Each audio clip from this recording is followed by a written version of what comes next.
یو بل ټکي ته اشاره کول غواړم، هغه دا دی چې ځینې ځوانان شته، ځینې کسان شته، د تاسې به مو اورېدلي یا تاسې به پخپله داسې فکر کیدای شي ولرئ، همیشه درته دا پیغور کوي، دا خبره کوي یا دا ټینګار درته کوي چې مسلمانانو دا دومره وخت دعاګانې وکړې، څه نتیجه یې راوړه چې تم د دعا خبره کوي. ګورې، موږ دوه شیان لرو، یو عمل دی او یو د عمل تر شا توفیق دی، یو غیبي مرسته ده.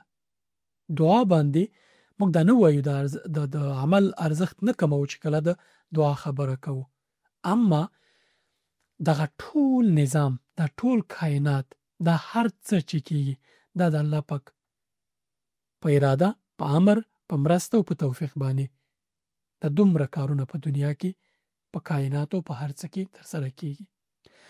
موږ چې کله یو کار کوو دا په دې معنی نه ده چې عمل ونه کو او قرار کینو دعاګانو ته زور ورکو، فقط دعا کو. نه، الله پاک فرمایلی په قرآن کریم کې وَأَن لَيْسَ لِلْإِنسَانِ إِلَّا مَا سَعَى وَأَنَّ سَعْيَهُ سَوْفَ يُرَى. د انسان دپاره نه ده مګر دا چې کوشش وکړي، زحمت وباسي او د خپل زحمت بدله ویني. په دې معنی چې ته باید عمل وکړي، کوشش وکړي، زحمت وباسي. په پای کې کله چې دغه د توکل اسباب دې برابر کړل، ته بیا په الله پاک باندې توکل کوي او مرسته ترې غواړي چې دغه کار سره د شوق پیدا کړي، توفیق درکړي، لارې درته برابر کړي، بندې لارې درته خلاصي کړي. دعا د مؤمن دپاره وسله ده. په دعا باندې مؤمن مرسته غواړي د الله پاک، هغه رب چې هر څه یې په واک کې دي. ستا یو کار بند دی، یو مشکل لري، کوششونه ورته کوي، نه کېږي، د الله نه مرسته غواړي، کومک در سره الله پاک لاره درته خلاصوي. دغه توفیق او دغه تر شا غیبي مرسته دغه دعا په برکت کې. موږ د عمل ارزښت نه کمو، عمل چې څومره هم کولی شي، ځکه الله پاک فرمایلی ان الله لا یغیر ما بقوم حتی یغیروا ما بانفسهم. الله پاک د یو قوم برخلیک سرنوشت نه بدلی مګر دا چې هغوی په خپل سرنوشت یا برخلیک بدل کړي. دا واضح آیتونه دي، خو بیا دلته هم درته وایي چې کله دعا غواړې زه د دعا قبلومه، په دې معنی چې دعا هم ضرور ده او عمل هم ضرور دی. هر کار چې دې کوو لومړی له الله پاک نه دعا غواړه، مرسته غواړه، بیا ورځه په عمل باندې. مثلا که اولاد نه لري، طبي چارې پر مخ بیايه، ډاکټرانو مشوره ده، ډاکټرانو ټول دغه مخ کې بیايه او د الله پاک نه مرسته غواړه. که الله پاک اراده وکړي چې تا ته اولاد درکړي، د دغه ډاکټر په تداوي کې تا ته شفا اچي. اما که ته د الله پاک مرسته نه غواړې، ته نه په ډاکټر دې تکیې، که الله پاک یې درنکړي بیا څه کوې؟ خو ته د الله پاک رحمت غواړي، د الله پاک مرسته غواړي، د الله پاک د دعا غواړي، بیا ډاکټر ته ورځي. که ته یو ډاکټر عملیات کوي، الله پاک نه مرسته وغواړه، زه په خپل مهارتونو باندې د عملیات وکړه. که ته ډریوري کې، سفر کې، الله پاک نه مرسته وغواړه، خطر نه به دې بچ کړي. که ته کاروبار غواړي، الله پاک نه مرسته وغواړه، صدقه ورکړه، الله پاک په دې کاروبار کې برکت واچوي، ښه به پیدا کړي. که بل تشویش لري، تکلیف لري، اولاد دې بېلاري، هر څه چې وي، د الله پاک نه مرسته غواړه او عمل کوه. توکل کوه په الله پاک باندې. توکل څه ډول؟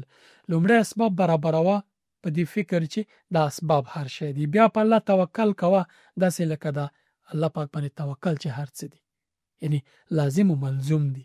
پیغمبر صلی الله علیه وسلم ته یو څوک راغی، ویل چې هغه څاروي باندې چې راغلی اوښ وکړه، اس به وچې، ویل هغه دې څه کو؟ ویل هغه مې پرېښوده. ویل تړلی به دې وی؟ وایي هغه مې پرېښوده، الله ته مې وسپاره.